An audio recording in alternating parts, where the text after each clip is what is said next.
Bom dia, vocês me ouvem? Sim, nós lhe ouvimos. Perfeito. Bom, bom dia para todo mundo que assiste a gente aqui nessa audiência.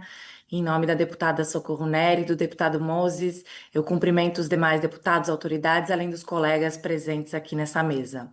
Eu aproveito para saudar a realização dessa audiência e a possibilidade que a gente tem aqui de debater a educação integral no novo Plano Nacional de Educação. Bom, meu nome é Rayana Ribeiro, eu represento a Cidade Escola Aprendiz, uma organização da sociedade civil de interesse público que atua no Brasil desde 1997 no campo da educação integral e da garantia de direitos de crianças, adolescentes e jovens. Bom, dentre as atividades todas que o Aprendiz desenvolve, a gente coordena com outras instituições da sociedade civil brasileiras um centro de referências em educação integral que desde 2013 pesquisa e desenvolve metodologias, instrumentos que contribuem para o aprimoramento e a difusão de referências e estratégias que possam contribuir para o fortalecimento da educação integral no Brasil. Além disso, o Aprendiz mantém um diálogo amplo com as universidades, com os movimentos sociais, entidades, gestores, gestoras e educadoras que cotidianamente atuam a partir dessa concepção, de modo que as contribuições que eu trarei aqui refletem essas articulações. Bom, o primeiro aspecto que eu queria levantar diz respeito ao fato de que, na versão atual do projeto de lei 2614, a educação integral está restrita àquilo que o objetivo 6, a sua respectiva meta e as suas estratégias apontam. A nosso ver, se a justificativa que embasa esse projeto de lei fosse efetivamente incorporada ao texto, a educação integral seria assumida como uma concepção que orienta todo o planejamento educacional brasileiro dos próximos 10 anos, e não apenas aquelas escolas e redes que optam pela ampliação da jornada escolar.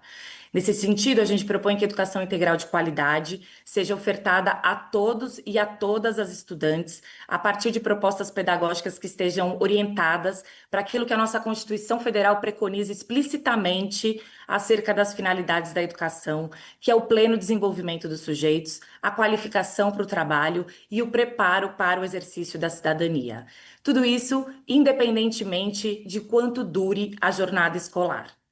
Se ela for assumida como uma diretriz do novo Plano Nacional de Educação, além de reforçar outras normativas da educação brasileira, como a LDB, as diretrizes curriculares da educação básica, a própria Base Nacional Comum Curricular, a educação integral servirá para guiar a nossa visão sobre a função social da escola e para estruturar o compromisso deste novo Plano Nacional de Educação com a equidade e o enfrentamento às desigualdades e ao racismo que moldaram a educação brasileira.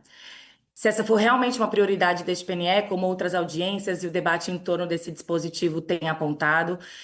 algo que nos faça avançar na direção das reparações históricas que competem às políticas públicas educacionais, a gente entende que é fundamental que a educação integral seja, então, incorporada como uma diretriz de todo o plano e que ela expresse um projeto de país que concebe o seu desenvolvimento a partir das pessoas e que enxerga a educação integral como um direito e não como um benefício reservado a poucos.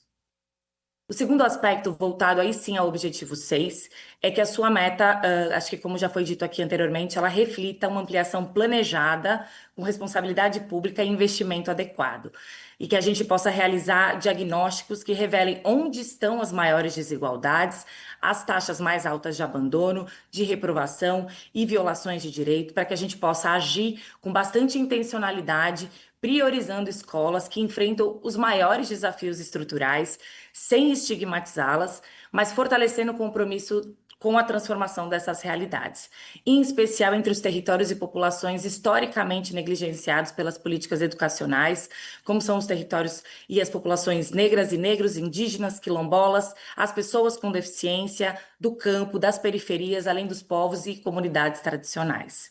A gente queria destacar aqui que a ampliação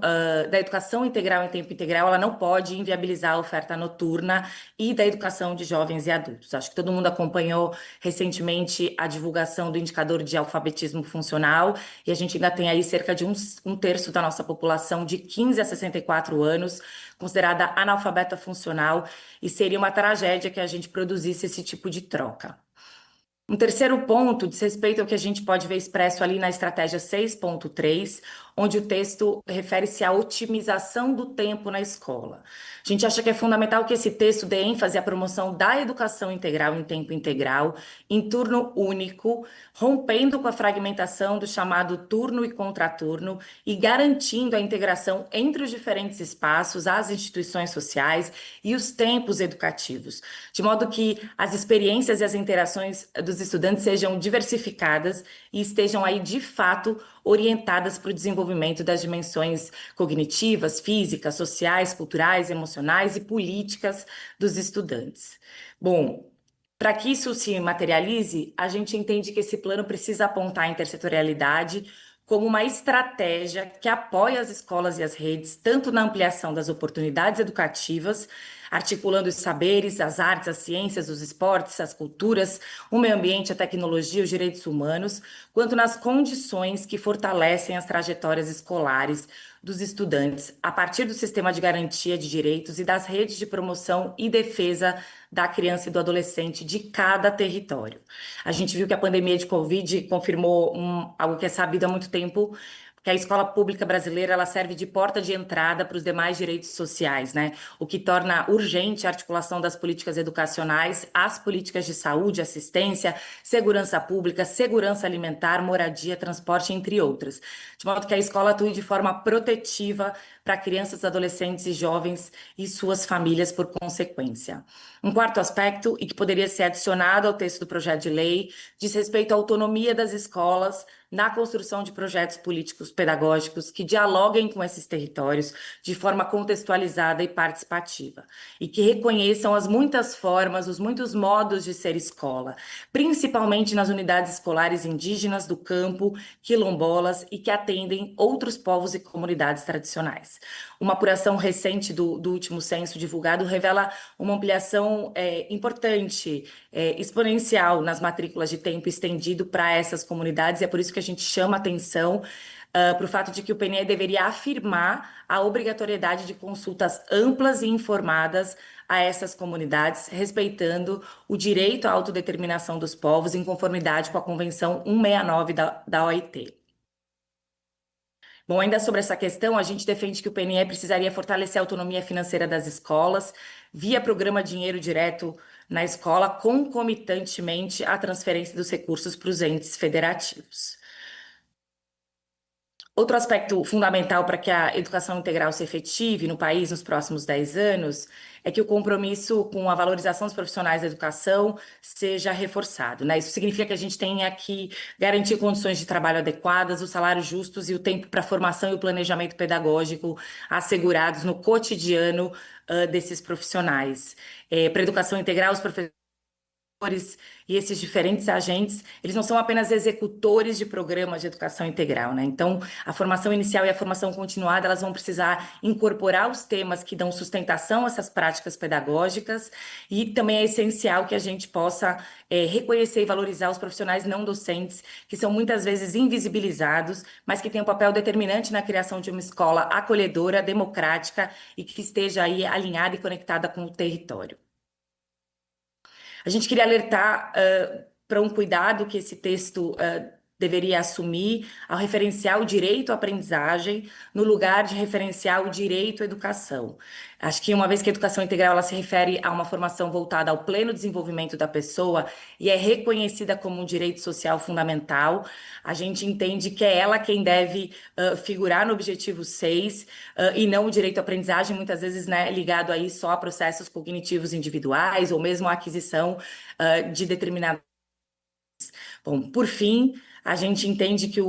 esse projeto de lei ele poderia avançar, né, fazer o Brasil avançar, buscando instituir um debate público sobre avaliação na educação, de modo que o desafio de avaliar para além da aferição das notas ou dos resultados em provas fosse coletivamente encarado e a gente pudesse reconhecer que a qualidade da educação integral não consegue ser mensurada exclusivamente pelos indicadores de desempenho acadêmico. A centralidade do desenvolvimento humano, assumido como uma finalidade da educação integral, ela exige da gente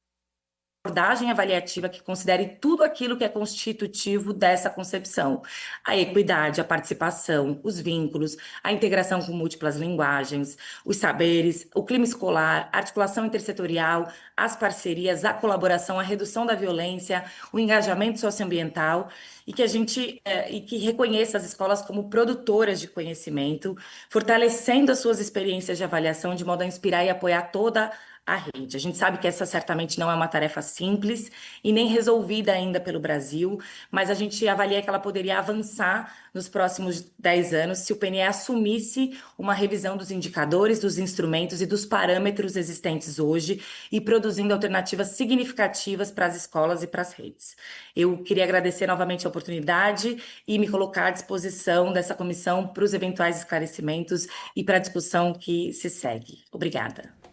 Muito obrigada, Rayana, por suas contribuições. Convido agora a Sônia Dias, gerente de Desenvolvimento e Soluções da Fundação Itaú.